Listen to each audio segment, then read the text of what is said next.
Bien, nous allons voir aujourd'hui comment créer un compte Coinbase.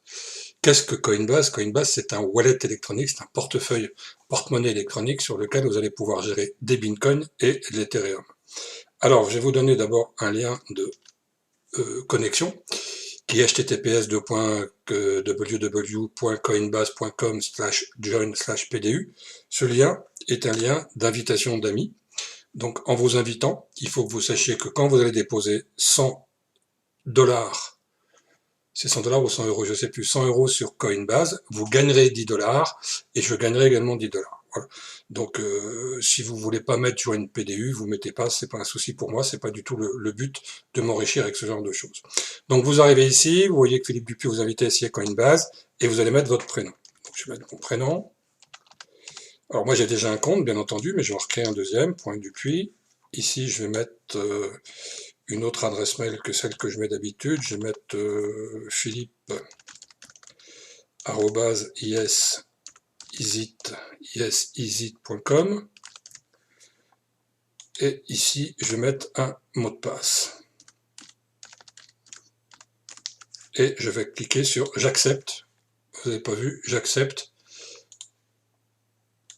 les contrats d'utilisation, etc. Et je fais m'inscrire. Donc là, je vais simplement mettre Coinbase test pour que je sache où j'en suis. Et je vais mettre ça dans les monnaies, sauvegarder. Voilà, donc là on me dit simplement d'aller vérifier mon email. Nous avons envoyé un email de vérification à Philippe Dupuis, donc je vais aller vérifier mes emails. Pour cela, j'ouvre mon gestionnaire d'email qui est Outlook. Voilà, donc là j'ai mon adresse mail. Coinbase ne replie, Coinbase, veuillez vérifier votre adresse mail. Donc je vais vérifier mon adresse mail. Et là vous voyez que j'ai ma première partie ici qui est validée. Ensuite je vais valider mon téléphone, parce qu'il va y avoir des vérifications qui vont être faites. 06, 07, 12, 54, 19, sachant que vous pouvez mettre le 0 ou pas, de toute façon, le programme vous l'enlèvera. Ah oui, alors, je vous ai dit une bêtise. Enfin, je vous ai pas dit une bêtise, c'est qu'en fait, vous allez recevoir un SMS, mais moi, j'ai un petit logiciel qui s'appelle OTI, qui est installé sur mon téléphone, et qui me permet en fait de valider le code. Alors, je vais prendre OTI. Je vous expliquerai ce que c'est un peu plus loin, donc Coinbase, et là, je vais mettre 97. Donc vous allez recevoir un SMS au départ, hein, 42. Voilà. Une fois que tout ça est fait, les ennuis vont commencer. Pourquoi les ennuis vont commencer? Eh bien simplement parce que vous allez devoir valider et vérifier votre carte d'identité.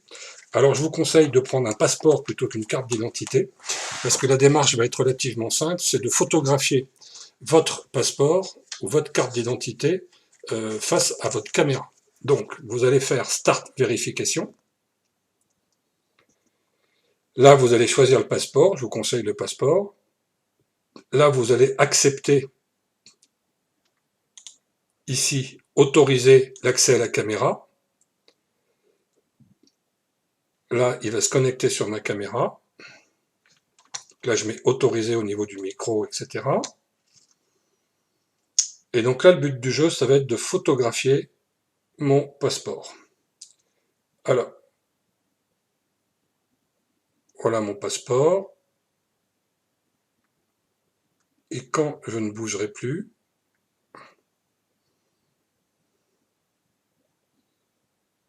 je tenterai de le photographier. Voilà. Et là, je fais Finish et Start Verification.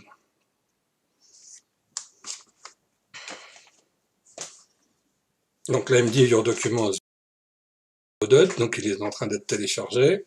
Et là, maintenant, il est analysé. Merci de ne pas fermer votre navigateur.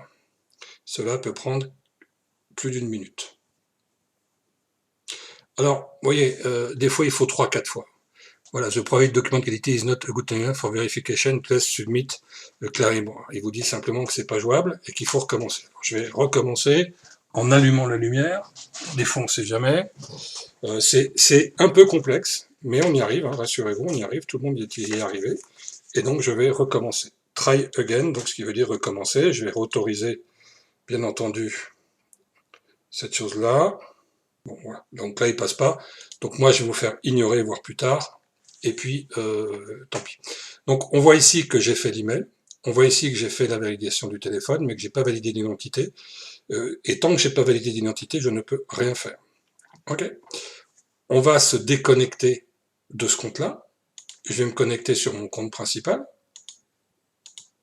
parce que ça c'était un compte pour vous faire voir, remplir, se connecter. Donc quand je vais me connecter, je vais avoir la vérification 2 étapes, toujours.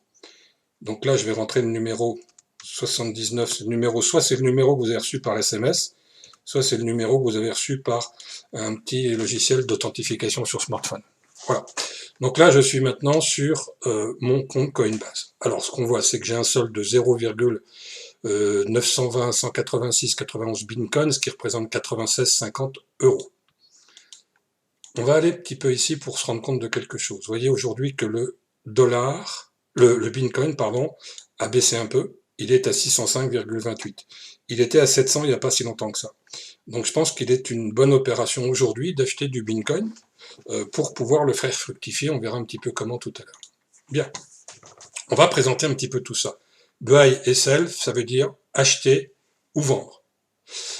Buy, j'achète, sell, je vends. Comment je vais acheter du Bitcoin? Eh bien, je vais acheter du Bitcoin soit en mettant un montant de Bitcoin, soit en mettant un montant d'euros. Si je veux mettre un montant d'euros, je mets 100 €, ça va me transformer ça en 0,76, etc., etc. Vous voyez ici que les limites sont de 500 par jour. Au début, vous aurez un maximum de 100 $ par jour. Comment je vais faire? Ben, je vais mettre tout ça, et puis là, je vois que j'ai 3,84 € de frais, et je vais le faire instantanément. Donc, je vais choisir la Mastercard que j'ai besoin, celle-là, et je vais autorise 3D Secure. Donc là, ma banque va me demander, voilà, donc j'ai reçu le SMS de la banque qui me donne le truc de validation. Donc je vais mettre ce truc de validation, 676 492, hop, pardon, 676 492, et je fais OK. Et là, c'est instantané. Je vais donc me retrouver avec un portefeuille de 100 € de plus, c'est-à-dire 0,1764 Bitcoin. D'ailleurs, quand je vais dans mon wallet ici, le wallet, c'est donc mon portefeuille, on voit que maintenant, je suis à 1,09 puisque je viens d'acheter 0,1764 822 Bitcoin pour 100 €. Ici, c'est toutes les transactions que j'ai reçues. Là, j'ai reçu 409 € en Bitcoin, c'est-à-dire 0,76 €. Ici, j'ai reçu 39,12 Bitcoin. Ici, j'ai envoyé 1,39 Bitcoin. Ici, j'en ai acheté 500, donc etc., etc. Donc, vous avez toutes mes transactions ici qui apparaissent. Ok?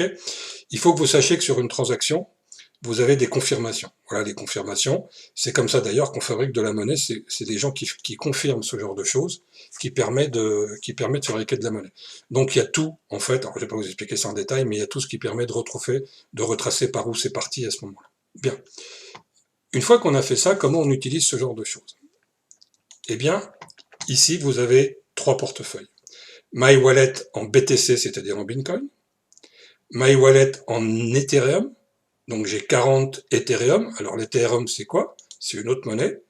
Et l'Ethereum, aujourd'hui, vous l'avez ici, il vient de perdre 2,32%. Il est à 13,27. D'accord? Donc j'ai 40, etc. à 13,37, ce qui fait un petit billet de 500 € ici. En Euro Wallet, j'ai rien. C'est-à-dire que je n'ai pas transformé ces monnaies-là en euros. Et ça, c'est un portefeuille un peu spécial qui a une adresse un peu différente. On va le comprendre un petit peu après. Quand je clique sur My Wallet, ici, on voit ici que j'ai marqué adresse du portefeuille. Alors, quand je vais cliquer sur l'adresse du portefeuille, je vais récupérer ici mon adresse de portefeuille. C'est-à-dire que si vous voulez m'envoyer de l'argent, eh bien, je vais vous donner cette adresse-là et vous allez vous-même la saisir pour m'envoyer du Bitcoin. Envoyer et demander. Envoyer et demander, vous allez envoyer du Bitcoin. Si j'ai envie de vous envoyer du Bitcoin, je vais mettre votre adresse. Alors, comment je ferai? En imaginant que ce ne soit pas mon adresse, mais que ce soit la vôtre. Je fais saisir ce genre de choses. Je pourrais aussi flécher le QR code, hein, c'est pareil. Le QR code, c'est le code barre que vous venez de voir là. Et là, par exemple, si je vais vous envoyer de l'argent, si je voulais m'envoyer de l'argent, je ferais ça. Je m'enverrais soit du Bitcoin, soit de l'euro. D'accord, vous ne trompez pas. Je mettrai un message, pourquoi pas pour moi, et je ferai envoyer des fonds.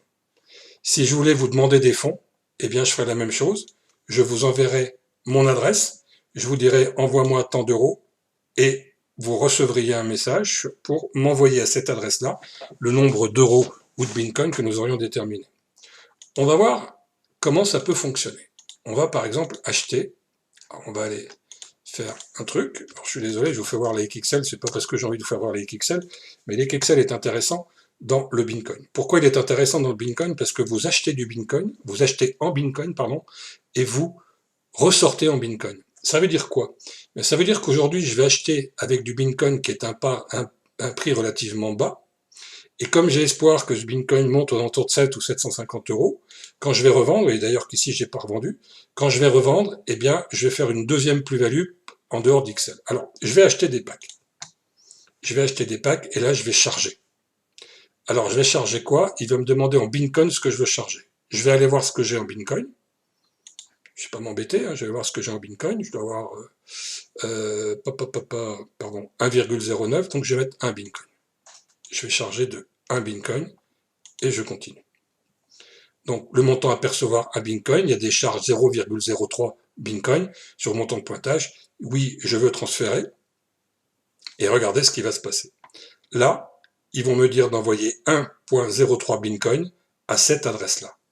Donc je vais sélectionner cette adresse-là. Je fais bien attention de ne pas sélectionner des blancs avant. Je vais aller ici. Je vais envoyer à cette adresse. Et là, je me mets devant le 1 et je fais un retour arrière pour voir s'il n'y a rien. Ça commence par un 1, ça finit par un Y. Ça commence par un 1, ça finit par un Y. Et il faut que j'envoie 1,03 Bitcoin. Alors attention, il y a une petite vacherie. C'est que là, on est en notation américaine, anglo-saxonne. Et ici, on est en notation française. Donc c'est pas 1,03, c'est 1, il faut changer le point en virgule 03. D'accord? Note, je mets like XL et je fais envoyer les fonds. D'accord? Donc je vais confirmer. Envoi terminé. J'ai donc envoyé avec succès 1,03 Bitcoin, soit un montant de 555,72 euros à cette adresse-là. Quand je viens ici,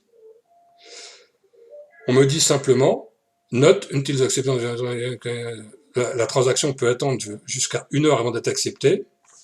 Ce state of the 24%.